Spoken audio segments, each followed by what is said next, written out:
চুলার পরে লাম্বা হইয়া পড়ে রয়েছে, তখন আমি জিগাই কত রক্ত খাইনে ও বইনে রে বইনে, দেই কানের তারা নাই কে, গলা চেন নাই কে, কিছুই নাই রে আমার আল্লাহ রে আল্লাহ, আমি মার কাছে কি জবাব দিম?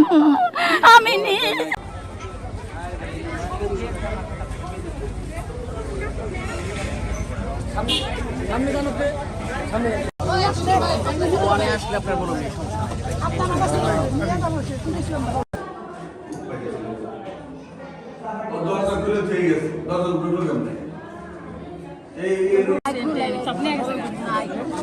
এর মধ্যে কেমন শত্রু ওসি সাহেবকে জানাইছি ভাই, আমার সাক্ষাৎ জানিল না ভাই। ওই মানুষ শুনেন, মানুষকে এত কনসাস নাকি আপনি মনে হয়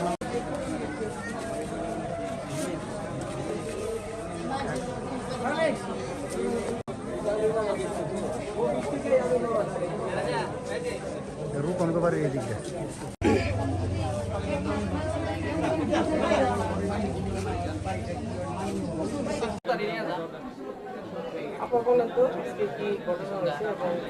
মানে ঘটনার সম্বন্ধে আমার তেমন ধারণা নাই। আমি এক বিয়ে বাড়িতে ছিলাম, সেখান থেকে আর কি শুনছি যে আমার ভাগ্নিকে গলার মধ্যে পুঁজ দিয়ে কেউ মাইরা চলে গেছে।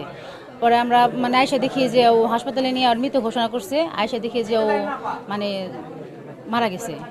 এই তো বয়স 16।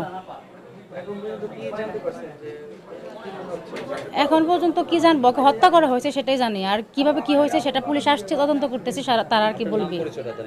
আমার নাম আশা।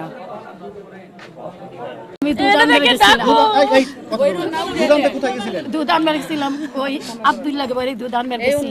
এরপরে আমি আবার ই করছি, ওই দুধ লই আইবার লইছি, দুধ দেয় না, আমি আবার কইছি পাইলে থুই আইছি। তো আবার আমার আমি যেখানে যাই ওই ঘরে সিটকারি দিছি, আমি খারাপ কিছু সিটকারি দিছি। আমি আবার কইব না, কেউ ডাক দিলে সিটকার খুলো না, আমি আইলে খুলবা আর মামার আইলে খুলবা, জিগে খুলবা, এছাড়াও চিৎকার খুলে আনো। আমার গোসল করতে 1 ঘন্টা 1.5 ঘন্টা তো লাগে, তো তুমি 1.5 ঘন্টা 2 ঘন্টা পরে আমি কই কিনা আমি এতক্ষণ থাকম না, আমি আয়া করো।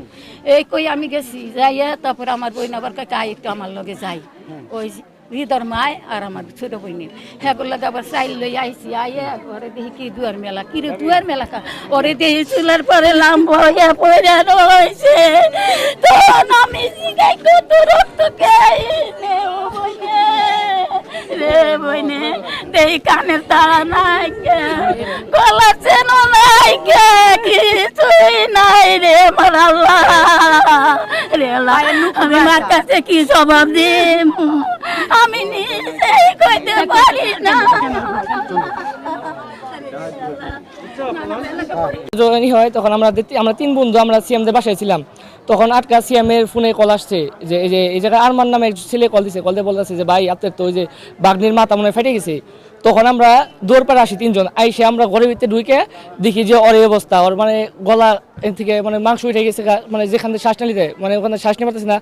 ওর এখান দিয়ে মনে করে পাড়ের মতো কিছু একটা করছে, আর জামা কাপড় পুরো রক্ত দিয়ে ভিজে গেছে গা। পরে ওর জামা কাপড় ছিল। পরে আমি ইমিডিয়েটলি আমরা ওকে তুইলে আমরা ওকে প্রথমে মমতাজে নিয়ে যাই। মমতাজ থেকে বলে যে ওনাকে এখানে রাখা হবে না, গণস্বাস্থ্যে নিয়ে যান, বাঁচার সম্ভাবনা আছে। তখন আমরা তাৎক্ষণিক রিক্সা দিয়ে গণস্বাস্থ্যে নিয়ে যাই। যাওয়ার পরে ওখানে আধা ঘন্টা রাখার পরে শোনা যায় যে ও মারা গেছে। ইতিমধ্যে আপনারা অবগত হয়েছেন, আমি সন্ধ্যা 7:50-এর সময় একজন সংবাদকর্মীর মাধ্যমে জানতে পারি লাকুরিয়াপাড়া একটা মেয়ে সেন্ট্রাল স্কুলের ছাত্রী, তার গলা এবং মাথায় বিভিন্ন স্থানে ধারালো অস্ত্রের আঘাত করা হয়েছে। তাৎক্ষণিক স্থানীয় লোকজন হাসপাতালে নিয়ে গেছে গণস্বাস্থ্যে, সেখানে সে মৃত্যুবরণ করছে। আমরা তাৎক্ষণিক ঘটনাস্থলে এসেছি, ঘটনাস্থল পরিদর্শন করেছি এবং সুরুথাল রিপোর্ট প্রস্তুতপূর্বক সকল কার্যক্রম চলমান রয়েছে। খুব দ্রুতই ইনশাল্লাহ আমরা এই ঘটনার সাথে প্রকৃত অপরাধী যা তাকে আমরা গ্রেপ্তার করতে সক্ষম হব।